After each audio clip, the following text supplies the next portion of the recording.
Tantor Audio, a division of Recorded Books, presents Customer Experience for Dummies by Roy Barnes and Bob Kelleher, narrated by Stephen R. Thorne. Publisher's Note: this audiobook refers to figures and tables included in the print and e-book editions of the book. Introduction.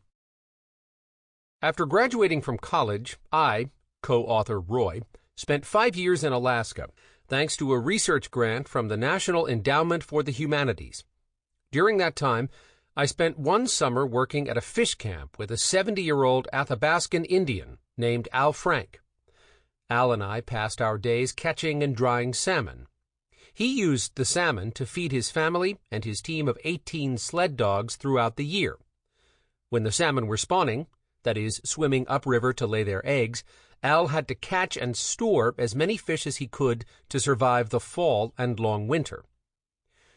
One windy afternoon, I was standing on a bluff overlooking the Yukon River, watching Al work. Suddenly, a black bear burst from the brush at the river's edge and galloped straight at Al. Sensing the threat, Al looked up, dropped his gutting knife, and took off running as fast as his legs could carry him. But he didn't run away from the bear. Instead, he ran toward it, waving his arms and hollering. Mystified, the bear skidded to a stop. Then it turned tail and headed back the way it had come. I was dumbfounded. For his part, Al walked back down to the riverbank, picked up his gutting knife, and got back to work as if nothing had happened. I scrambled down the bluff and ran to Al. Wide-eyed and excited, I asked him what in the world had made him run at the bear. Completely calm, Al answered, "What were my choices?" He explained, if I'd stayed where I was, he would have gotten me. If I'd waded into the river, he would have gotten me. If I had tried to run away, he would have come after me and taken me down. Then, with a smile on his face, he said, "Roy, sometimes you have to be the one to decide to control events. You have to decide the outcome. You have to control the experience." I've never forgotten what Al said that day, and it applies to nearly every aspect of life. Not surprisingly, that includes customer experience. This book is all about designing, monitoring, and controlling experience, specifically customer experience. In it, you'll find out what customer experience is, why it matters, and the essential steps for controlling it and making it stick. As you read this book, you'll quickly discover that in customer experience, as in life, you have to charge at the bear. About this book. Above all, Customer Experience for Dummies is a reference tool. You don't have to read it from beginning to end. If you prefer, you can turn to any part of the book that gives you the information you need when you need it. In addition, you can keep coming back to the book over and over. If you prefer to read things in order, you'll find that the information is presented in a natural, logical progression. Sometimes we have information that we want to share with you, but it relates only tangentially to the topic at hand. When that happens, we place that information in a sidebar, a shaded gray box. Even though it may not be mission critical, we think you'll find it worth knowing. But you don't have to read it if you don't want to. Within this book, you may note that some web addresses break across 2 lines of text. If you're reading this book in print and want to visit one of these web pages, simply key in the web address exactly as it's noted in the text, pretending as though the line break doesn't exist. If you're reading this in an e-book, you've got it easy. Just click the web address to be taken directly to the web page. Foolish assumptions. You don't need an MBA to understand the contents of this book. It's written in conversational, jargon-free prose. However, you'll note that much of the advice in this text is geared toward those in management. That said, the principles and best practices outlined in this book apply to everyone. So even if you manage no one, you'll find loads of tips and ideas in this book that will help you boost customer experience in your organization. Icons used in this book. Icons are those little pictures you see in the margins throughout this book, and they're meant to draw your attention to key points that can help you along the way. Here's a list of the icons we use and what they signify. Tip. When you see this icon in the margin, the paragraph next to it contains valuable information that will help make your life easier. Remember, some information is so important that it needs to be set apart for emphasis. This icon, like a string tied around your finger, is a friendly reminder of info that you'll want to commit to memory and use over the long haul. Warning: this icon highlights common mistakes and pitfalls to avoid. An important part of achieving success is simply eliminating the mistakes. The information marked by this icon helps you do just that. Real-world example. On occasion, we use real-world examples to illustrate the point at hand. Those examples are called out with this icon. Beyond the book. In addition to the material in the print or ebook you're reading right now, this product also comes with some Access Anywhere goodies on the web. Check out the free cheat sheet at dummies.com/cheat sheet/customer experience for tips on the key steps to implementing a customer experience program, the best tactic for dealing with angry customers, and 20 questions you can ask to begin your own customer experience diagnostic. Where to go from here? This book isn't linear. Although you can certainly read it from cover to cover, you don't have to. You can start anywhere. Glance through the table of contents and find the part, chapter, or section that flips your switch. That's the best place to begin. If you're already sold on customer experience and want some ideas for launching your own program, turn straight to Part 2. If you're keen to discover customer experience killers, those things that ruin customer experience, start with Chapter 3. If you're in hiring mode, Chapter 13, which discusses the traits and behaviors you need to build a workforce of customer experience advocates, is a great place to start. Or you might turn to Chapters 15 and 16 to find out how to measure your progress.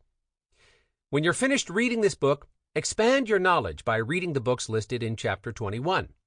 A free online article that accompanies this book also cites LinkedIn groups, summits and conferences, and blogs that focus on customer experience.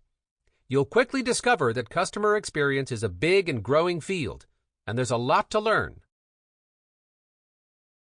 Part 1. What is customer experience? Web extras. For Dummies can help you get started with lots of subjects. Visit dummies.com to learn more and do more with For Dummies. In this part, get clear on what customer experience is and what it means for your organization. Assess the impact of customer experience on your business's bottom line. Identify practices and behaviors that kill customer experience. Diagnose customer experience problems in your own organization. Discover how best to handle angry customers. Chapter 1. Basic Training. Customer Experience Basics. In this chapter, looking at 8 essential steps to creating a great customer experience program. Understanding why little things mean a lot. Considering why the low-hanging fruit approach doesn't work. Appreciating the importance of owning customer experience. Thinking of customer experience as the ultimate competitive advantage. Before you can work to improve customer experience, you need one key piece of information: what customer experience is. The best definition we've seen comes from customer experience thought leader Colin Shaw. Customer experience is the sum of all interactions between a customer and your organization. It's the blend of your organization's physical performance and the emotions that you create, all measured against customer expectations across all of your points of interaction. Or, to put it another way, customer service is an attitude, not a department. Simple, right? Well, maybe not. If you begin to dissect Shaw's observations, you quickly discover the daunting nature of the challenge in front of you. Start with the first part of Shaw's statement. If customer experience really is the sum of all interactions between a customer and your organization, that means it's a big problem if a customer's interaction with you is off the charts, but merely okay with the next person in your organization that he deals with. For customer experience to be great, Every interaction at every customer touchpoint must be exceptional. In other words, the whole organization must work together to deliver a great customer experience. This is surprisingly rare, however. In our experience, organizations are pretty fragmented. Marketing is its own domain, separate from sales, which is separate from operations, which is separate from customer service, and so on. If your goal is to significantly improve your customer experience, you have to ensure these functional areas start communicating and working together. Now move on to the second part of Shaw's definition. It's the blend of your organization's physical performance and the emotions that you create, all measured against customer expectations across all of your points of interaction. By physical performance, Shaw refers to your organization's ability to produce and deliver a good quality product or service. The takeaway here is that if you want to deliver good customer experience, then offering a product or service that works, is reliable, and isn't a pain in the neck to use is a given. It's the bare minimum. What about the emotions you create? Yes, great customer experience means creating and effectively managing your customers' emotions. The fact is, there's not a single interaction that occurs between an organization and its customers that doesn't foster an emotion of some kind. Whether that emotion is deep frustration or sheer delight is largely up to you and how thoughtfully you design, plan, and execute your customer experience. And of course, there's the measured against customer expectations across all of your points of interaction bit. In other words, in delivering a great customer experience, you must consider your customers' expectations. Realize that each of your customer touchpoints affirms or negates the expectations that each customer brings to an interaction. Moreover, be aware that consumers are quick to transfer their expectations of great customer experience from one industry to another. That means when it comes to delivering a great customer experience, you're not just competing with the store down the street. You're up against everyone, everywhere. And to make matters worse, your customers are likely discussing your shortcomings on every social media channel possible. This book delves more into what customer experience is and how best to deliver it. In this chapter, we discuss the 8 essential steps to creating a great customer experience program, why the little things are a big deal, and a few other important topics that you need to understand before you begin the work of creating and consistently delivering a great customer experience. 8 steps to creating a great customer experience program. There are 8 essential components to building a great customer experience program. 1. Developing and deploying your customer experience intent statement. 2. Building touchpoint maps. 3. Redesigning touchpoints. 4. Creating a dialogue with your customers. 5. Building customer experience knowledge in the workforce. 6. Recognizing and rewarding a job well done. 7. Executing an integrated internal communications plan. 8. Building a customer experience dashboard. We talk about each of these in detail throughout the book. For now, we give you a quick overview of each step. Step 1. Developing and deploying your customer experience intent statement. The process of building your customer experience program starts here, with a formal declaration of your desired customer experience through an intent statement. The intent statement directs all subsequent work. Although the intent statement is related to and supportive of brand positioning, it's not a marketing slogan. The intent statement is more akin to a set of engineering schematics. It's a formal, defined set of criteria against which the organization can manage and monitor the delivery of customer experience. For more information on developing your customer experience intent statement, flip to Chapter 6. Step 2. Building touchpoint maps. If you want to provide excellent customer experience, you need a deep understanding of how your customers interact with your business at each of your individual touchpoints, as well as across your entire organization. To gain this understanding, you must map your customer's journey and the touchpoints they interact with along the way. This analysis provides you with a clearer understanding of your customer's experience with your organization. You can find out more about building touchpoint maps in Chapter 7. Step 3. Redesigning touchpoints. You'll likely need to redesign one, some, or even all of your customer touchpoints to improve the experience your customers are receiving. Fortunately, the redesign process for each touchpoint requires just 4 weeks, or 20 workdays. No more, no less.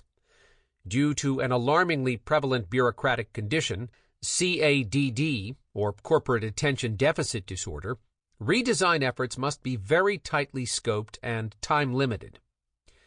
During this period, the Touchpoint Redesign team brainstorms, proposes change, and executes on its proposal. In addition to creating change fast, this process also results in a widely dispersed set of enthusiastic customer experience change leaders. For details on this redesign process, turn to Chapter 10.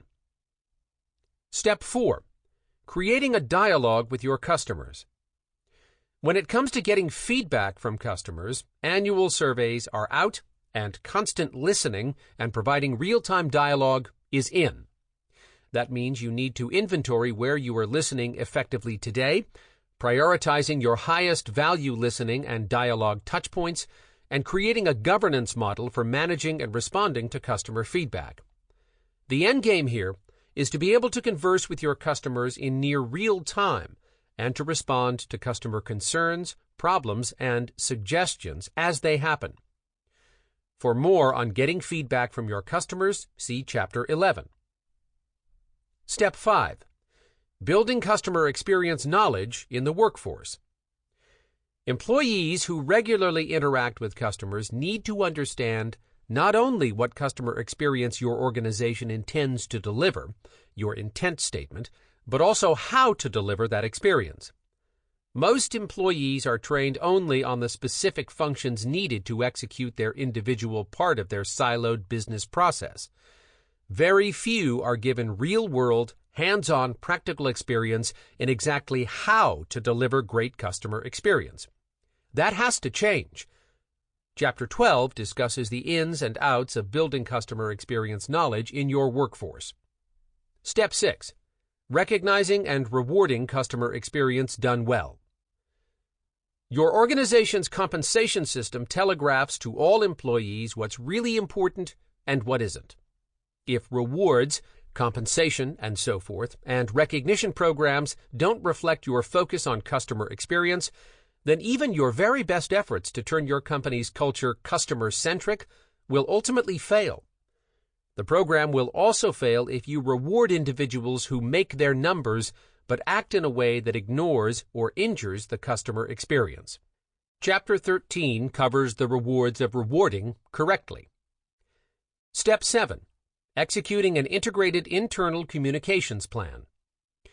If your organization's leaders rarely mention customer concerns, issues, or opportunities, then all the best internal marketing will fall short of fostering significant cultural change. The fact is, making your organization customer-centric is an uphill battle. It is winnable, but significant resources, both financial and philosophical, need to be brought to bear, including a robust internal communications effort.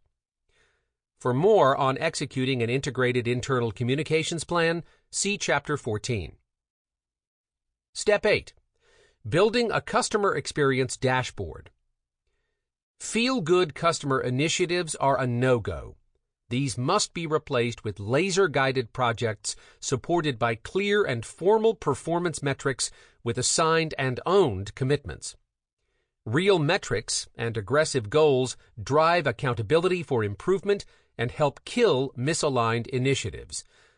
To help you keep track of your metrics and data, you'll want to build a highly visible customer experience dashboard and to regularly monitor, review, and discuss each measure it contains. Chapter 15 covers building a customer experience dashboard in more detail. Little things matter more than you think. When I, co-author Roy, was growing up, We spent our summers in rural New England, in the small village of Post Mills, Vermont, population 346. Post Mills didn't have a lot of people, but it did have a tiny airport, which consisted of 2 grass runways and an old wooden hangar that housed the mechanic's shop and the office for the local flight school. The flight school was run by a guy named Bob Burbank and his wife Janie. Bob provided instruction in both powered and sailplanes and also taught aerobatic flying. Janie, a great aviator in her own right, piloted the tow plane whenever Bob took the glider out. I worked for the flight school for many summers, paid not in cash but in flight time. It was my job to mow the lawn, including all 2,900 feet of each runway, and to gas and wash the planes. I was also responsible for vacuuming out the dust, dirt, and gravel that inevitably collected in the cockpits of each Cessna and Piper Cub, as well as in the Citabria, which was Bob's stunt aerobatic plane. Every morning I rode my bike down to the airport. One day, as I coasted to a stop and leaned my bike against the hangar, Bob was outside waiting for me. This was unusual. "What did you have for breakfast?" Bob asked. "Rice Krispies and a banana," I replied. "Okay," he said, "let's go." This was not the normal routine, but being 14 and having a thirst for adventure, I did as I was told. I climbed into the back seat of the 2-seater Citabria stunt plane. Bob started the fabric-skinned plane and taxied to the head of the grass runway. Then he turned the plane's nose into the wind and applied full throttle. In short order, the plane was in the air.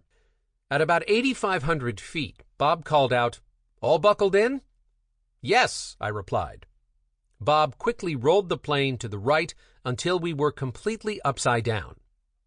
It's an amazing feeling, being upside down. I don't know, maybe it's all the blood sloshing around in your noggin. Whatever it is, everything slows down and becomes magnified. But this time, something else happened too. The air in the cockpit became clouded with dust, dirt, and airborne bits of gravel. Clearly, I'd done a poor job vacuuming the cockpit of the plane. Still upside down, with the heavier pieces of dirt and gravel now resting on the ceiling, Bob turned around and grinned at me. "Roy," he said, "sometimes the smallest thing you do can make a really big difference." He went on, "When I'm trying to teach someone to do stunts in the plane, it makes the experience a lot less enjoyable when we have to wait for the air to clear." Lesson learned. Remember, in customer experience, as in aircraft maintenance, the little things matter a lot, disproportionately so.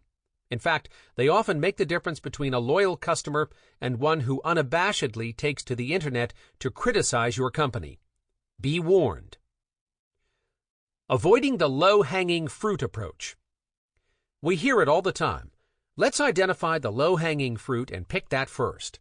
In other words, let's figure out which customer experience problems are simple to solve and deal with them first. Remember, the problem? Although a few customer experience problems are simple to solve, the vast majority aren't. That's because most customer experience problems are the result of complex issues that affect the entire enterprise. Customer experience is a holistic thing, created by many different individuals, processes, and departments, company-wide. Problems with customer experience are overwhelmingly systemic in nature. Still, taking the quick-fix approach may seem like a good idea. After all, who doesn't want to see results, like pronto? But this approach often causes yet more problems downstream. It's far more effective to develop comprehensive solutions to your customer experience problems, even if doing so takes more time. Defining who owns the customer experience. Does your organization have a chief customer officer? One person who is responsible for ensuring that your customers enjoy a great customer experience? Or is there an ombudsman of sorts, someone who has the power and air cover to strongly advocate for the customer's best interest? Probably not. Only a very few organizations have this role, but most should. In most companies, no one is responsible for managing customer experience in its entirety. In fact, most businesses are so siloed, so internally focused that the customer, his issues, perspectives, and problems is rarely even discussed. Typical employees, whether they're in the executive suite or deep in the trenches, are paid to focus on their discrete slice of the business. Whether they're in IT, HR, operations, sales, marketing, accounting, or what have you, their job is to optimize their piece of the pie, becoming more efficient and effective. This naturally leads to an inside-out company-centric view, rather than an outside-in customer-centric focus. If there's no individual or team to formally steward the customer's interest, then over time, customers, individually or collectively, will find themselves neglected or abused. Customers are a common resource/asset and must be managed as such. Just as most organizations have dedicated asset managers to manage their inventories, physical structures, portfolios, and so on, so too should they have employees dedicated to managing customers, making sure their needs are met and their long-term sustainability is ensured. The tragedy of the commons. This phenomenon is not new. In the late 1960s, ecologist Garrett Hardin described it as the tragedy of the commons. According to Hardin, individuals acting independently and rationally according to their own self-interest will, over time, act in a way that is contrary to the whole group's long-term best interest by depleting common resources. If you replace individuals with departments, think marketing, sales, or field operations, replace group with company, and replace common resource with customer base, Hardin's theory still applies. The customer as common resource analogy is a good one. Think about a group of cattle owners, all pasturing their stock on the same piece of land, or 2 or 3 cities drawing their water from the same aquifer. Eventually, the common resource is going to be in trouble. Remember, the bottom line? Someone in your organization has to own the customer experience. Someone must have a vision of what the customer experience will be and the tools to execute that vision. That's the only way to ensure that the experience will be consistently great. Think of this person as being like a film director, similar to Steven Spielberg, James Cameron, or Nora Ephron. Just as a film director is responsible for producing a cohesive and engaging film, your director of customer experience is in charge of building a cohesive and engaging customer experience program. Like a film director, some directors of customer experience even use storyboards to help others visualize the customer journey. You find out more about the use of storyboards in Chapter 8. The ultimate competitive advantage. Not long ago, a client in the Midwest hired us to teach a customer experience training class. As usual, we started the session by going around the room and asking the attendees, about 40 in all, to introduce themselves. Typically in this type of exercise, we see 2 types of people. The first type tells you every last detail about themselves, who they are, where they grew up, the names of their cats, and so on. On the other end of the continuum are the second type, people who mumble their name and little else. On this particular day, we discovered a third type, in the form of a young woman named Raven. When her turn came around, she stood up, smiled broadly, and declared, "Hi, my name is Raven, and I am awesome." She took a measured breath, completely in control of the room, and continued, "I love my customers, and by the time I'm done with them, they love me too." For a moment, there was complete silence in the room. Then someone laughed. "That is so true," the person said. "Everyone loves her." Employees like Raven represent your organization's competitive advantage. In an era when almost every part of your business can be quickly copied by a competitor, your ability to consistently deliver a great experience represents a key competitive advantage. Raven, and employees like her, enable you to do just that. In their excellent book, The Discipline of Market Leaders, authors Michael Treacy and Fred Wiersema identify 3 distinct points of competitive differentiation. Operational excellence. Companies dedicated to operational excellence focus on superb operations and execution. Often, they do this by providing a reasonable quality product or service while leading their industry. Sample complete. Ready to continue?